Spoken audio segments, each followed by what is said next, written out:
গাজায় ইসরায়েলি বাহিনী ও প্রতিরোধ যোদ্ধাদের মধ্যে চলছে অসম লড়াই। ইসরায়েলি আধুনিক সমরাস্ত্রের মোকাবেলায় কৌশলী গেরিলা হামলা পরিচালনা করছে অদম্য সাহসী প্রতিরোধ যোদ্ধারা। প্রতিটি ধ্বংসস্তূপের আড়াল থেকে তারা আঘাত হানছে আর বেঘরে প্রাণ হারাচ্ছে দখলদার বাহিনীর সৈন্যরা। হামাসের সশস্ত্র শাখা আল কাসাম ব্রিগেড সম্প্রতি কয়েকটি অভিযানের ভিডিও ফুটেজ প্রকাশ করেছে, যেখানে ইসরায়েলি সৈন্যদের বিপর্যয়কর মুহূর্ত ধরা পড়ছে ক্যামেরায়। সেখানে দিনের আলোয় স্পষ্ট দেখা যাচ্ছে ইসরায়েলি সেনাবহর আর ভারী যন্ত্রপাতি লক্ষ্য করে হামলা চালাচ্ছে যোদ্ধারা। দক্ষিণ গাজায় হামাসের একজন যোদ্ধা একটি সাজোয়া প্রকৌশল গাড়ির খোলা হ্যাচের ভেতর দাহ্য পদার্থ নিক্ষেপ করে। এতে গাড়ির ভেতরে থাকা 7 জন সৈন্যই প্রাণ হারায়। গত 7 জুলাই রাতে ইসরায়েলের নেতজাহু ইয়াহুদা ব্যাটালিয়নের সৈন্যরা ট্যাঙ্ক এবং সাজোয়া যানবাহনের রুটে হাঁটছিলেন। তখন একটি দূরবর্তী নিয়ন্ত্রিত বোমা বিস্ফোরিত হয়।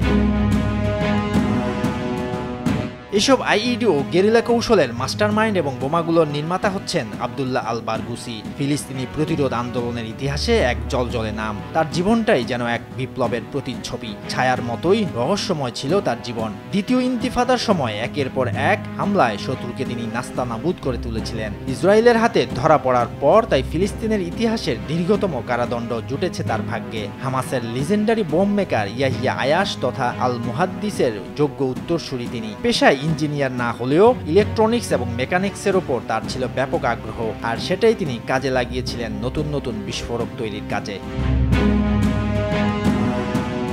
1972 সালে কুয়েতে জন্ম নেয়া এই ক্ষণজন্মা পুরুষের আদি নিবাস ফিলিস্তিনের রামাল্লার বাইতরিমা গ্রামে। জীবিকার সন্ধানে পাড়ি জমান দক্ষিণ কোরিয়ায়। কিন্তু জীবন তার কাছে ছিল না কেবল উপার্জনের উপায়, বরং ছিল এক লক্ষ্য সন্ধানী অভিযাত্রা। প্রযুক্তিকে তিনি কাজে লাগান প্রতিরোধের হাতিয়ার তৈরিতে। নিজ হাতে তৈরি করেন একাধিক ধরনের বিস্ফোরক, যা পরে হয়ে ওঠে ফিলিস্তিনি প্রতিরোধের পাথেয়। স্বদেশে ফিরে বারগুসি যোগ দেন হামাসের সামরিক শাখা আল কাসাম ব্রিগেডে।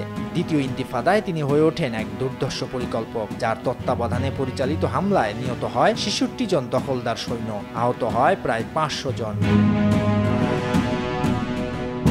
2003 সালে ইসরায়েলি বাহিনীর হাতে গ্রেপ্তার হওয়ার পর 2004 সালে তাকে দেয়া হয় 67টি যাবজ্জীবন এবং 5200 বছরের কারাদণ্ড। বর্তমানে তিনি ইসরায়েলের গিলবোয়া কারাগারে বন্দী, যেখানে চলছে নির্বিচার শারীরিক ও মানসিক নিপীড়ন। কিন্তু এই অমানসিক বন্দিত্বেও তার হৃদয়ের দীপশিখা নিভে যায়নি। কারাগারের অন্ধকার কুঠুরিতে বসে তিনি একদিন পান তার মেয়ে তালার লেখা একটি চিঠি, ভালোবাসা ও প্রশ্নে পূর্ণ। সেই চিঠির উত্তরে তিনি কলম ধরেন, যা রূপ নেয় এক বিস্ময়কর গ্রন্থে, যার নাম রহস্যময় বিপ্লবী। এতে তিনি লিখেছেন তার শৈশব, প্রবাস, প্রযুক্তি, অভিযাত্রা, প্রতিরোধ যুদ্ধ, বন্দিত্ব ও এক পিতার হৃদয়ের অনুভূতির কথা।